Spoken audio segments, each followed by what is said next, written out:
The summons arrived on a Tuesday, slipped under my apartment door while I was working the morning shift at Rosie's Diner. My neighbor, Mrs. Chun, was watching Emma, my 18-month-old daughter, like she did every weekday. When I got home at 2 p.m., exhausted from the breakfast rush, the official-looking envelope was waiting like a coiled snake. Petition for emergency custody. My former in-laws, Richard and Gloria Peton, were suing for custody of Emma. Their grounds? I was an unfit mother who couldn't provide a suitable environment for their granddaughter. I sank onto my secondhand couch, Emma babbling happily in her high chair, and read through legal terms that made my minimum wage heart race. Financial instability, inappropriate child care arrangements, career limitations, unsafe living conditions. 6 months. That's how long my husband James had been gone. 6 months since a drunk driver took him from us, leaving me a 25-year-old widow with a baby and a mountain of medical bills that his parents refused to help with. "We'll take Emma," Gloria had said at the funeral, not even looking at me. "You obviously can't manage." I thought it was grief talking. I should have known better. The court date was set for 3 weeks out. 3 weeks to somehow prove I deserved to keep my own daughter. I couldn't afford a lawyer, could barely afford rent and formula, but I'd figured out. I had to. "Don't you worry, baby girl," I whispered to Emma, kissing her chubby cheeks. "Mama's not letting you go anywhere." The morning of the hearing, I put on my only court-appropriate outfit, a black skirt suit I'd bought at Goodwill for James' funeral. Emma wore her prettiest dress, the yellow one with daisies that James had bought before he died. The courthouse steps seemed impossibly tall. Inside, the Petons waited with their lawyer, a shark in a $3,000 suit. Gloria's lips pursed when she saw me. "That's the suit you wore to my son's funeral," she hissed. "Couldn't even buy something appropriate for court." "Good morning to you too, Gloria," I managed. Richard didn't acknowledge me at all. To him, I'd ceased existing the moment they learned their Harvard-educated son had married a waitress. They'd boycotted our wedding, ignored Emma's birth announcement, and only acknowledged their granddaughter after James died, when they realized she was their only link to him. All rise for the Honorable Judge Samuel Morrison. I stood on shaking legs, then froze. Judge Morrison. Sam. My 6 a.m. regular who ordered black coffee and wheat toast, no butter. Who always left a $5 tip on a $3 order. Who knew my name and asked about Emma every morning. His eyes found mine across the courtroom, and he smiled. That same warm smile I served with his coffee. "Good morning, everyone. Please be seated." Then, looking directly at me, "Hello, Maria. I see you're having a much harder morning than usual." Peton's lawyer, Mr. Ashford, stood so fast his chair scraped. "Your Honor, do you know the defendant, Ms. Rodriguez?" "Yes, I do. She serves me coffee every morning at Rosie's Diner. Has for the past 2 years. Is that a problem, counselor? We request you recuse yourself due to bias." Denied. Judge Morrison's voice was calm but firm. "Knowing someone professionally doesn't constitute bias, unless you're suggesting that everyone who's ever bought coffee is unfit to judge character?" "No, Your Honor." "Good. Then let's proceed. I've reviewed the petition. Mr. and Mrs. Peton, you're seeking emergency custody of Emma Rodriguez based on claims that her mother is unfit. Please present your case." Mr. Ashford stood, straightening his tie. "Your Honor, Ms. Rodriguez is a single mother working as a waitress. She makes minimum wage plus tips, hardly enough to provide for a child. She lives in a 1-bedroom apartment in a questionable neighborhood. She leaves the baby with an elderly neighbor while she works. The child deserves better." "I see," Judge Morrison nodded. "And what do the Petons offer?" "A 7-bedroom home in Westfield. Private schools. A full-time nanny. Every advantage their granddaughter deserves as James Peton's heir." "Interesting." The judge turned to me. "Ms. Rodriguez, do you have representation?" "No, Your Honor. I couldn't afford." "That's quite all right. Tell me about your arrangements for Emma."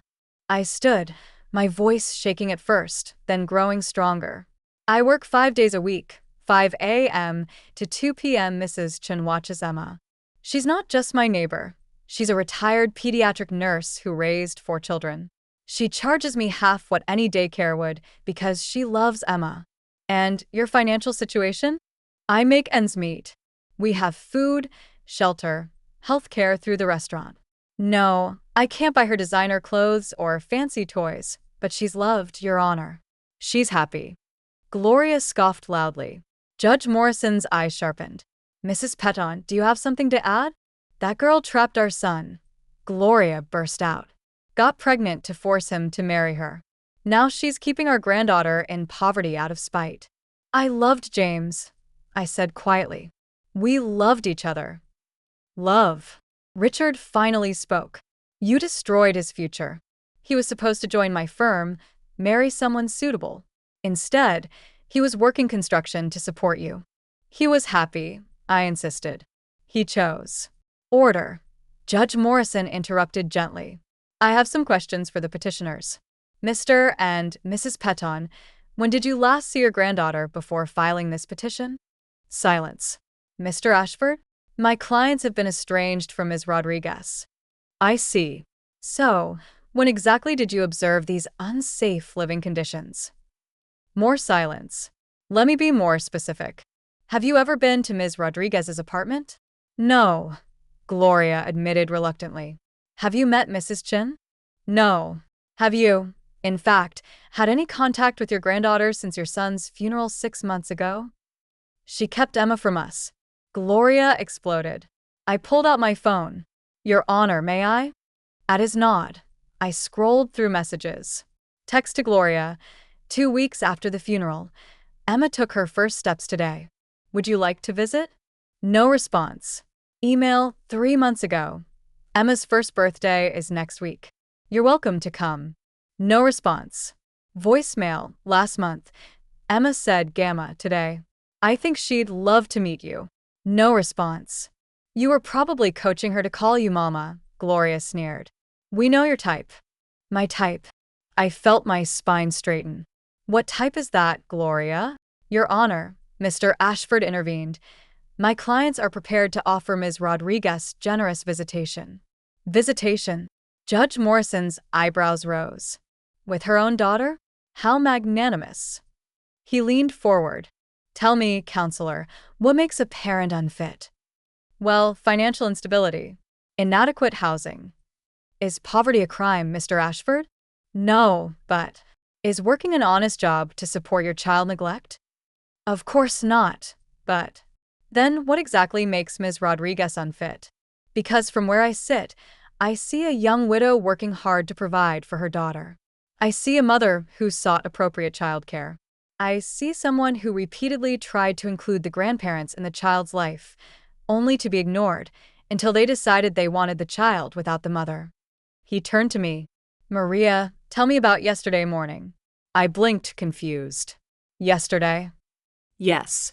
You served me coffee at 6:07 a.m. You look tired. Tell me why. Emma was teething. She kept us both up most of the night. And yet you were at work on time. Pleasant and professional, as always. What did you talk about while pouring my coffee? I smiled slightly. You asked about Emma. I showed you a picture of her with her new toy, a second-hand piano she loves to bang on. And what did you tell me about your plans?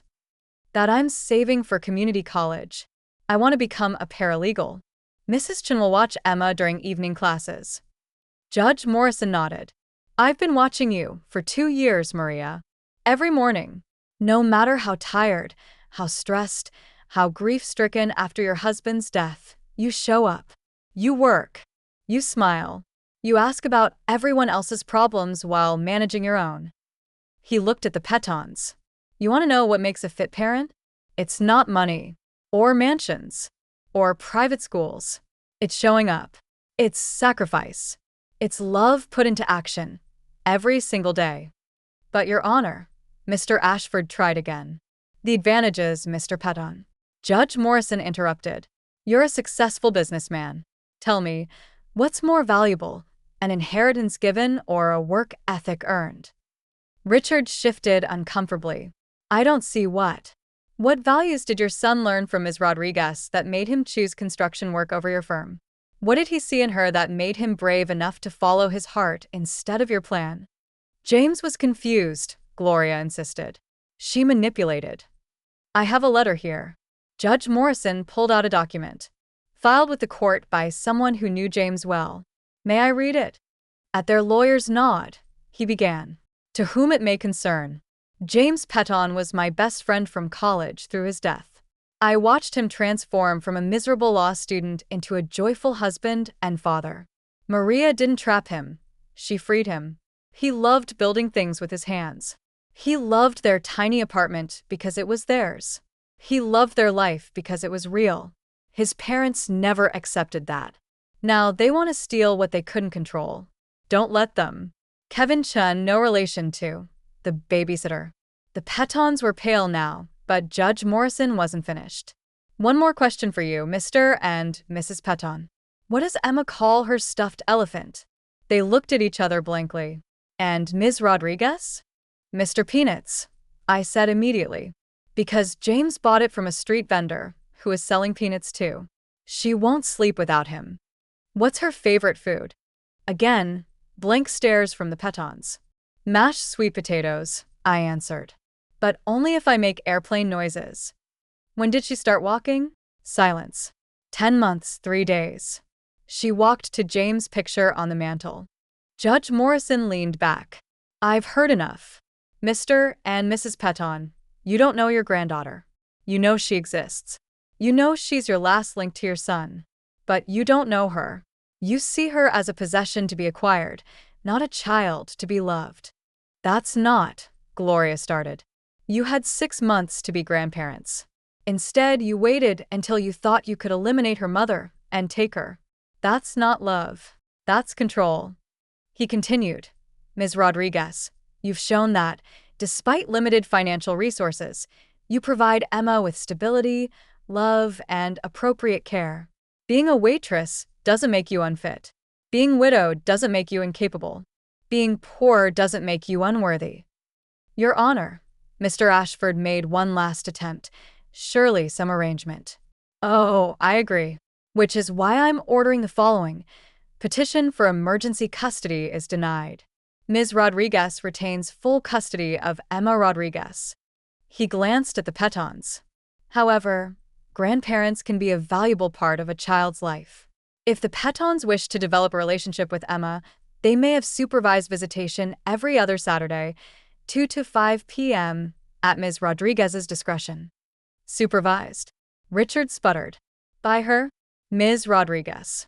You've shown they don't respect you as Emma's mother. Until they do, they don't get unsupervised access to Emma. Furthermore, if you wish to contribute to Emma's future, you may establish a college fund in her name, accessible only when she turns 18. But any financial support does not grant you additional rights or influence over her upbringing. Gloria was crying now. Angry, bitter tears. You can't do this. I can, the judge said. And I have. Ms. Rodriguez, do you have any questions? No, Your Honor. Thank you. Don't thank me. Thank yourself for being the mother Emma needs. Court is adjourned. As everyone filed out, Judge Morrison caught my eye. Maria, same time tomorrow? Black coffee. Wheat toast. No butter? I confirmed, holding Emma close. And pictures of Emma. I hope my wife loves hearing about her milestones. Outside the courthouse, the Pettons and their lawyer huddled in defeat. Gloria approached me one last time. This isn't over, she hissed. Yes, it is, I said firmly. But it doesn't have to be. I've never wanted to keep Emma from you. I want her to know her grandparents, but as her grandparents, not as her owners. When you're ready for that, you have my number. 6 months later, they called. It started slowly. Awkward Saturday visits where Gloria learned to hold Emma properly, and Richard discovered his granddaughter's infectious giggle. They watched me make those airplane noises with sweet potatoes. They learned about Mr. Peanuts and teething and how Emma liked to dance to the oldies station. Gradually, they began to see what James had seen. Not a gold digger. Not a trap. But a young woman doing her best. A mother who'd choose love over money. Every time. The college fund they established grew quietly in the background. But more importantly, Emma grew up knowing her grandparents, flawed, human, but trying. And every morning at 6:07 a.m., Judge Morrison got his black coffee and wheat toast with a side of Emma stories. Because sometimes the best justice isn't about law books and precedents. Sometimes it's about recognizing that a waitress who shows up every day, loves fiercely, and dreams of paralegal classes is exactly the kind of mother every child deserves. You know, Judge Morrison told me years later, when Emma started kindergarten, that morning in court, I asked about the elephant's name because I already knew the answer. You told me the week before, complete with a picture of Emma hugging Mr. Peanuts. Why ask then? Because anyone can claim to love a child. But only a real parent knows their stuffed elephant's name and the story behind it. Money can't buy that kind of love, Maria. It never could. He was right. It couldn't. But love, real love, the showing up every day kind, that could buy everything that mattered. Even justice.